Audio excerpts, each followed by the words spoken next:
A growing number of Scottish families are struggling with the cost of Christmas. A new survey by the Money Advice Trust found almost a quarter of Scots feel under pressure to spend more than they can afford at Christmas. Amy Dunsmuir has been finding out why many need loans to pay for presents.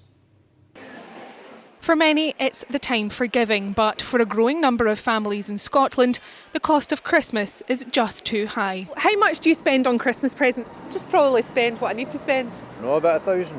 1,000? Yeah. Too much. Would you ever consider taking out a loan to be able to afford Christmas? No, never. If it was within my means to get a loan, yeah, definitely, I would take one out. We wouldn't spend what we couldn't afford, so we would only spend what we had. Not this year, but I have before. There's a worrying trend across the country. A Money Advice Trust survey released today found a quarter of Scots feel under pressure to spend more than they can afford at Christmas. 35% either have or plan to take out a loan to keep up with the costs. That's more than last year.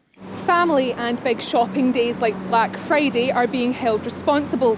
Almost 10% of Scots are even going so far as to blame pressure from their children for their spending worries.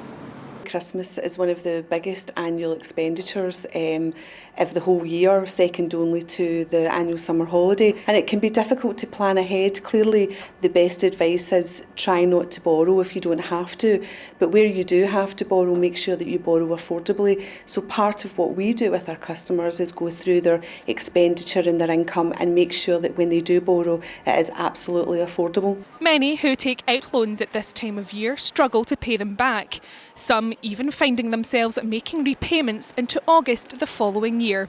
So when you're checking your shopping list this Christmas, remember to think before you spend. Amy Dunsmuir, STV News, Glasgow.